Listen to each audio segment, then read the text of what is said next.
Now, NP NumPy gives you an easy way to creating special NumPy arrays. Okay, so we're going to look at 3 of them. So we can create, if you want to create an array of ones, we can use ones.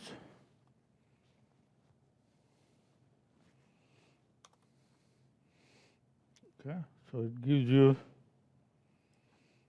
NP of ones.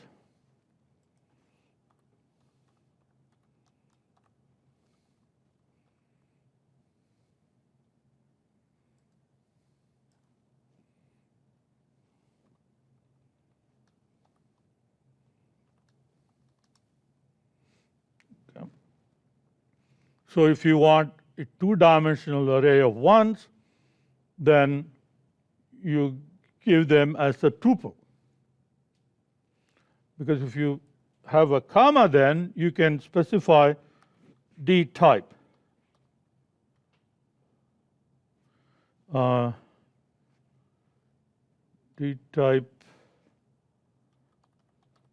I don't know that this will work. Float 64. Yeah. So you can specify a different data type if you want. If you do D type int 32, then it's going to create integers. Now, if you change the shape, then it will give you a 3-dimensional NP of ones. Okay, so dimension goes as a tuple as the first argument. Okay, and then your data type if you want. Data type is optional. Okay. Now there is another one called NP 0 zeros. Okay, and that again works the same way. If you want dimension, the dimension will have to be a tuple. So you have one set of parentheses for the NP dot zeros and then another set of parentheses for the tuple. Okay. And again, the data type is floating by default. If you want integer, you have to specify that.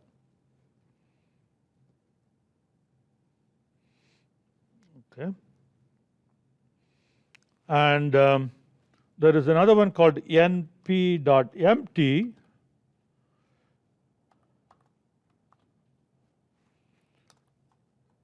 Now, empty, it looks like it's the same as zeros, but it is not. Okay, NP empty is different from zeros. Okay, NP zeros will make sure that the contents of the array are all zeros.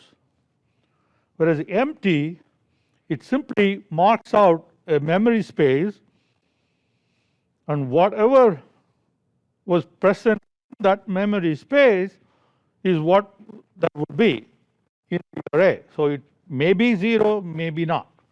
Okay, this is empty. So there is a difference between NP dot zeros and NP dot empty. And we can also create, there are what's called ones like and zeros like and empty like. And then you specify a different array. So here we had D2. So if you say NP1s like D2, then it will take the shape of D2, use that shape, and create an array of that shape of ones.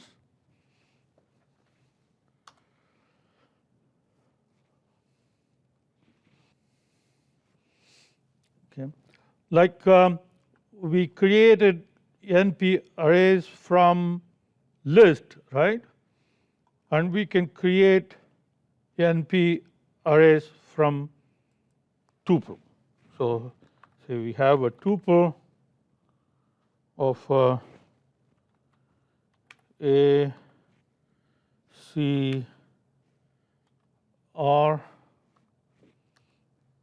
okay, and then if we say NP ARR 2 equal to NP array of T1,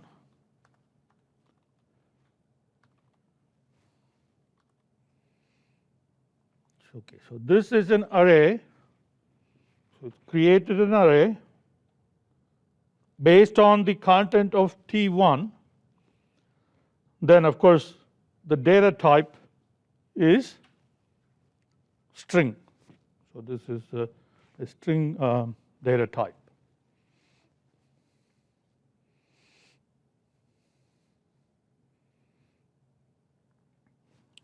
So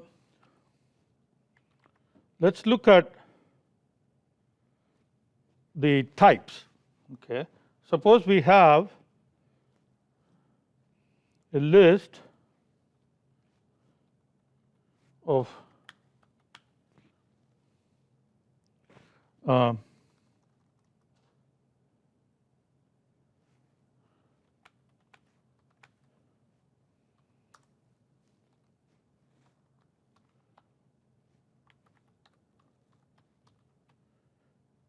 okay, so we convert that to an NP array,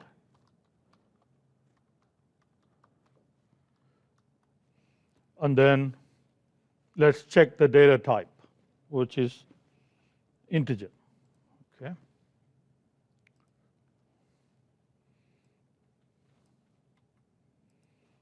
Now I want to copy paste that. Then suppose we have one element that is floating point. Okay, so now we have a bunch of integers and then there is one element or one or two, So now if you create an array of that type, okay, of that list, okay, now NP array is going to look for the data type that will allow all the elements to coexist. Now, a floating point number cannot exist as integer, because if you have like 2.3, if you convert it into integer, the 0.3 will be gone. So it's going to change the number, right? So in order to keep all the data that's available, then the common denominator data type is floating point. So it converts everything to floating point.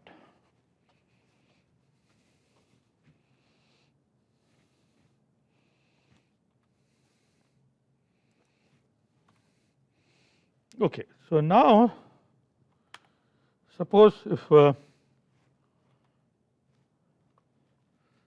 I put a character there, A, then what will happen? Okay. It's not going to throw an error. Again, it's going to look for the data type at which all the elements can coexist. And that would be to convert everything to a string type.